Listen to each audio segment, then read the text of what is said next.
Audiencia.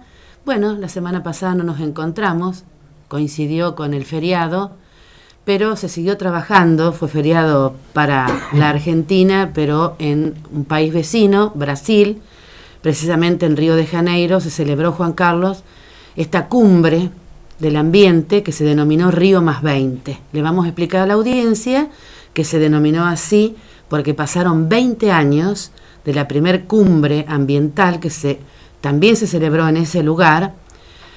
Han pasado muchas cosas en estos 20 años, se han agravado muchos aspectos del ambiente, había muchas expectativas puestas sobre la reunión de los altos mandatarios que concurrieron a este evento, muchísimas organizaciones no gubernamentales, particulares, empresarios, inversionistas, que se llevaron un saldo muy pobre, en algunos aspectos negativo, porque no dejó nada en claro, nada que sea de solución urgente, ni acciones inmediatas. Lamentablemente, esto inmerso en una crisis económica internacional que hizo que no se pudieran tomar medidas porque no se sabe ni dónde estamos parados, ni cómo se va a solucionar esta crisis en la eurozona.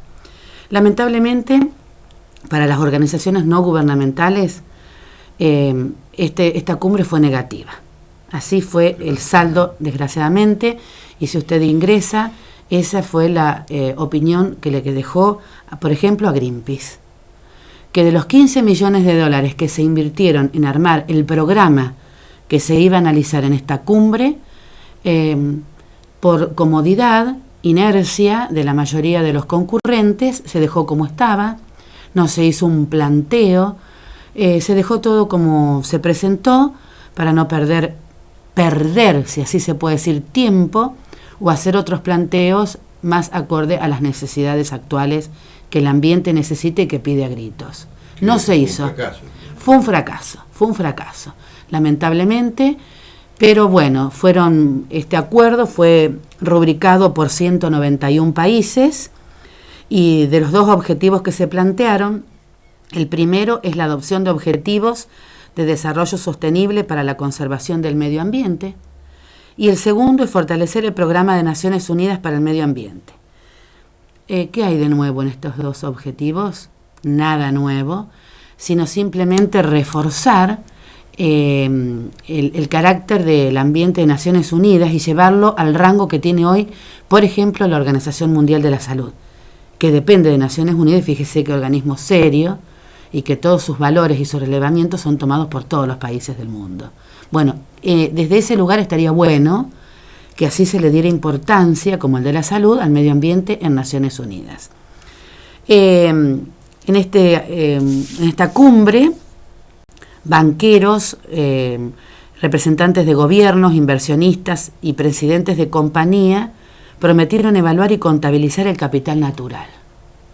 Esa es una propuesta que dejaron dentro de este marco, pero también valores como el que otorgó la Organización de Naciones Unidas, que hizo un proyecto tirado hasta el 2030, para que nos posicionemos ante la necesidad de que en el 2030 necesitar 50% más de alimentos, 45% más de energía y 30% más de agua, si viviéramos y hiciéramos este ritmo de vida. Fíjese que prácticamente vamos a tener que doblar los esfuerzos para este tipo de cosas. El documento final, Juan Carlos, va a ser entregado recién en septiembre del 2013. ¿A usted le parece que le dieron importancia y tomaron urgencia de lo que está pasando? Si el documento final de esta cumbre, que se va a analizar en cada país, que se va a llevar lo que se charló en Río de Janeiro recién en el 2013, para que cada nación, cada pueblo, cada comunidad empiece a trabajar de acuerdo a lo que pide este documento de septiembre del 2013 en adelante. Realmente, para los que trabajamos en el tema y lo que los podemos analizar, nos encontramos decepcionados frente a esta cumbre que ni siquiera los medios de comunicación le han dado el espacio y la seriedad que debería tener. ¿Por qué? Porque los países intervinientes y, digamos, el país que hizo, ¿no es cierto?, el anfitrión, no le ha dado. porque si esto se va a firmar en el 2013, yo creo que es de una decadencia, vamos peor. Sí. Se puso muchas expectativas como para poder acelerar y atender las urgencias, y el documento va a estar en el 2013, desgraciadamente. Bueno, pero vamos a ver la parte negativa que dejó para los brasileros este evento, esta cumbre del ambiente, que con los pocos mandatarios que concurrieron, particulares, aborígenes, organizaciones no gubernamentales, que en total no fueron 30.000, en todas las semanas y en todos los eventos que se hicieron, ¿no es cierto?, acompañando a la cumbre de los mandatarios, dejó un legado de 60 toneladas de basura. Nada más ni nada menos. Y eso que se les pidió antes del comienzo de esta cumbre, el cuidado, ¿no es cierto?, se trabajó mucho con lo virtual, para no trabajar con papeles, todos los meetings y todas las comidas y todas las recepciones que se hicieron fueron con vasos que eran reciclados, pero fíjese, en tan pocos días y con tan pocas personas, 60 toneladas de residuos. Cualquier persona puede ingresar, qué es lo que dejó Río, la cumbre, Río más 20, y se va a encontrar con este terrible final que para las autoridades y los organismos de limpieza de la ciudad de Río de Janeiro fue un asombro, porque adultos que se reunieron para trabajar por el ambiente, el día post cumbre se encontraron con cantidad de residuos y de basura, algunos que no se pueden reciclar, Juan Carlos, dentro de estas 60 toneladas. Entonces, fíjese que estamos en manos, qué sorprendente, ¿no?, estamos en manos de personas que verdaderamente no les importa, o supongo que porque les toca momentáneamente, circunstancialmente, trabajar en política en sus países, minimizan la situación, cubren el evento, no están en el tema. No están a la altura de las circunstancias, que eso es lo que está pasando en la mayoría de los lugares y de las personas que tienen que tomar decisiones sobre el ambiente. No están preparadas, no son personas idóneas en la materia, no son profesionales que hayan hecho una carrera, que estén empapados sobre los temas, que manejen los temas in situ, es decir, que hayan estado preparados y que estén a la altura de las circunstancias para tomar decisiones importantes, porque el ambiente atraviesa a todo, sí, y a todos. Después terminan en fracaso. Son fracasos, las políticas aplicadas son verdaderos fracasos en todos lados, son manotazos de ahogados, y después las consecuencias, ¿quién las recibe? El usuario, la población, pero ellos no reparan que también están afectados, porque viven en ese ambiente, desarrollan sus actividades, y bueno, es parte de lo que tienen que hacer y no lo hacen. Que calculo que tiene que ver también con el desempeño de las funciones públicas, Esto no es una cosa menor, gestionar sobre el ambiente. Gestionar sobre el ambiente es un tema muy serio, que creo que las autoridades competentes no están a la altura de las circunstancias y no se han puesto a analizar cómo van las cosas. Nosotros hacemos una lucha desmedida en la escuela, ya no sabemos cómo trabajar, pero no porque no sepamos desde el orden pedagógico, porque los niños y las personas ya traen una cultura y una educación desde otro lugar. Como no hay normas, como no hay reglas, como no hay leyes que ajuste un poco más nuestras conductas, porque somos personas irresponsables, hacemos lo que queremos sin pensar en el otro, somos personas irrespetuosas, porque hacemos lo que queremos y no respetamos al otro. Entonces ahí viene todo lo que está pasando hoy a nivel ambiental. Pero estamos cerca de un fallo importante, Juan Carlos. La justicia hoy se tiene que poner los pantalones largos y vamos a ver qué pasa en el primer juicio, ¿no es cierto?, que tiene que ver con el ambiente y con un elemento químico que está prohibido en otros países y que acá se sigue usando, ¿no es cierto?, sin pensar en el perjuicio que le estamos haciendo a las otras personas, en pos de lo que va a venir. A ver, Juan Carlos, en una encuesta por muestreo, en 330 viviendas de Firmada y la zona rural. Bueno, se realiza hoy un estudio sobre efectos de exposición agroquímica en salud. Esto se hace en varios lugares, Juan Carlos. ¿Pero en qué termina? en nada. Pasa con muchas cuestiones del ambiente. Uno se tiene que preguntar a qué obedece. ¿Por qué un caso, 2, 5, 7, se investiga, queda un dato y se guarda y no prospera? Bueno, esto tiene que ver con cuestiones económicas, con cuestiones políticas, que no haya, ¿no es cierto?, una reglamentación y un control. Pero lo de hoy puede llegar a ser un antecedente importante. Esto va a ser un antecedente importante. Y acá no vamos en contra absolutamente ni de ningún laboratorio. Como dicen los abogados, jurisprudencia. Asientan una jurisprudencia, exacto. Sientan, perdón. Acá no vamos en contra de un químico, ni vamos en contra de una actividad que una persona pueda realizar. Acá tiene que quedar en claro el mensaje que nosotros estamos dando desde acá, que es el tema de la salud de la población y el cuidado del ambiente que también se ve afectado por estos químicos.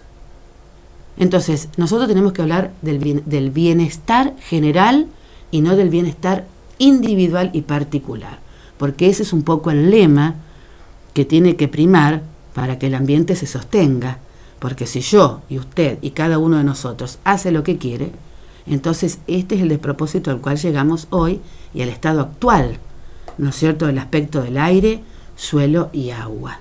Yo hago lo mío, el de al lado no me interesa. Si hablamos en comunión y hablamos desde la comunidad y hablamos desde el aspecto general y hablemos del planeta en general y no en mi desempeño particular, siempre dijimos que así vamos a empezar a crear una conciencia del cuidado. Yo tengo que empezar en el otro cuando tiro la basura, en un baldío. ¿Por qué tengo que perjudicar a la persona que vive al lado?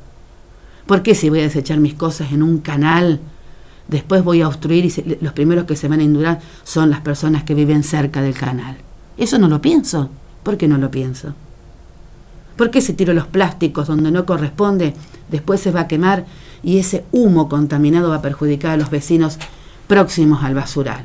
Por favor, comencemos. Estaba viendo que en algunos sectores de la ciudad se ha hecho un zanjeo que hace años no se hace. Por ejemplo, sí, lo he visto ahí en Barrio Jardín. Sí.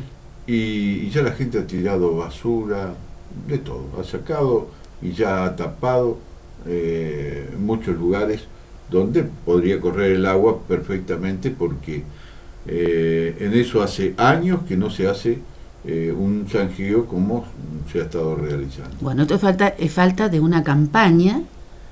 No tenemos que dar por hecho que la gente lo sabe todo y que entiende todo. Sí, pero saben que es una zanja para... Bueno, Juan Carlos, el trabajo de educación, concientización, propaganda, es el que se tiene que insistir y trabajar permanentemente.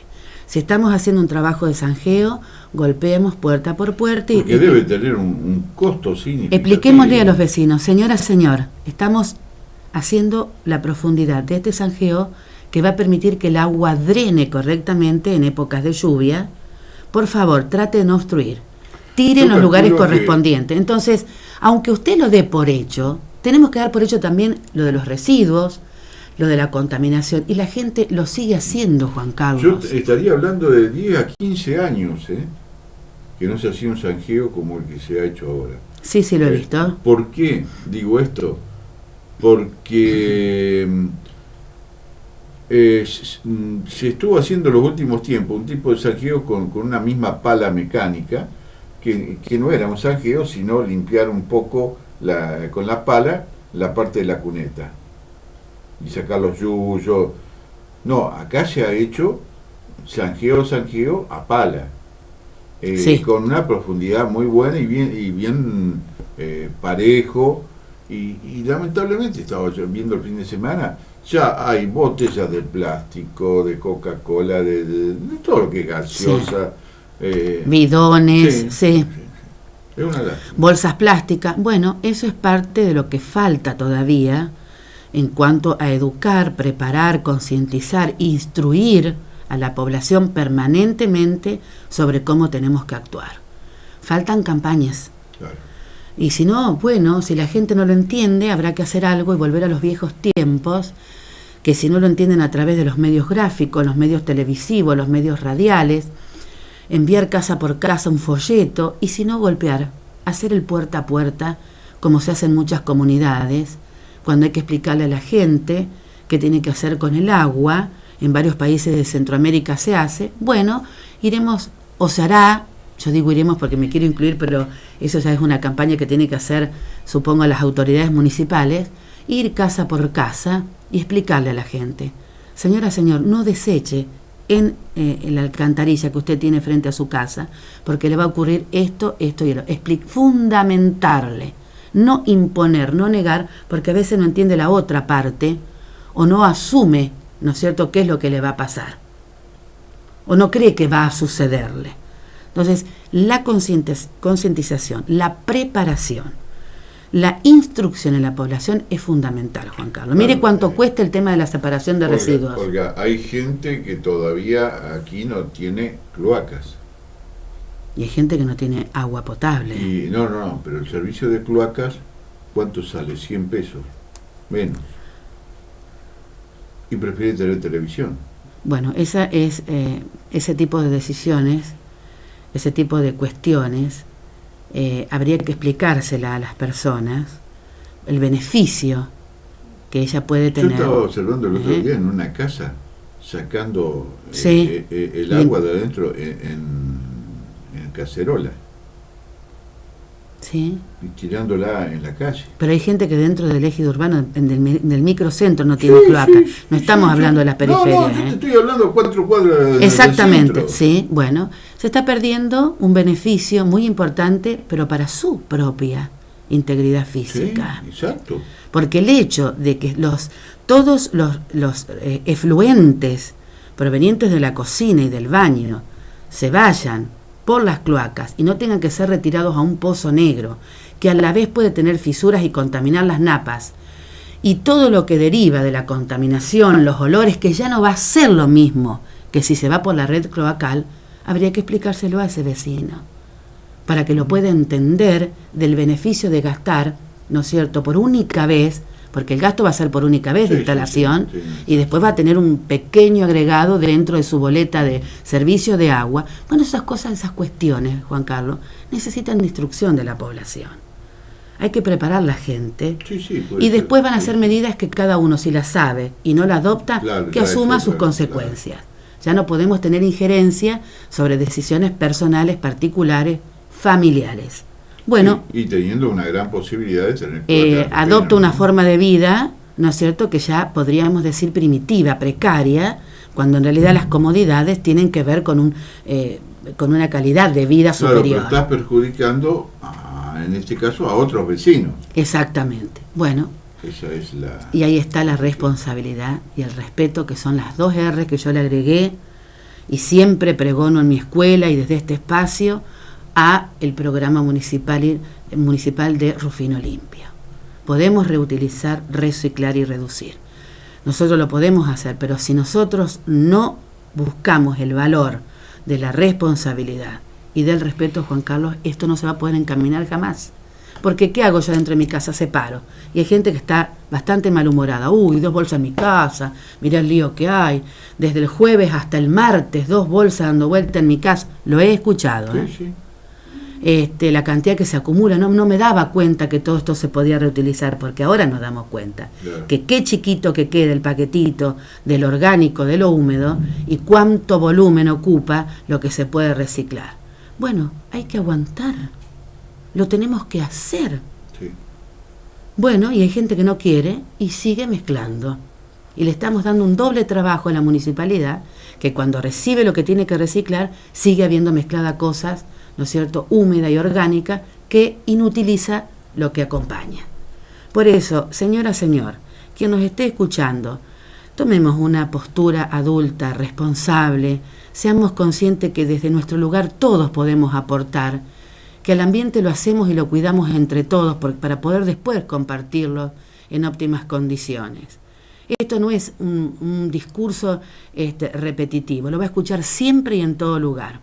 ¿Y sabe por qué? Porque no hemos comenzado a hacerlo. Y si lo hacemos tibiamente, esporádicamente, y así no sirve. La acción tiene que ser sostenida, permanente y con mucha conciencia de que si no, esto no va a poder cambiar. ¿Estamos asombrados? Estamos impactados de la cantidad de gente enferma que hay en nuestra comunidad. Pero yo quiero saber de todas las personas que estamos asombradas y conmovidas de todas estas enfermedades y de las muertes jóvenes, reparamos cuántas están relacionadas con el ambiente. ¿Cuántas están relacionadas con el ambiente que nos rodea y que están influyendo sobre nosotros? Sí. Desde leves alergias hasta problemas graves. Así que le dejo la inquietud a ver si hay alguien que pueda responder a esta pregunta, Juan Carlos. Muy bien, señora.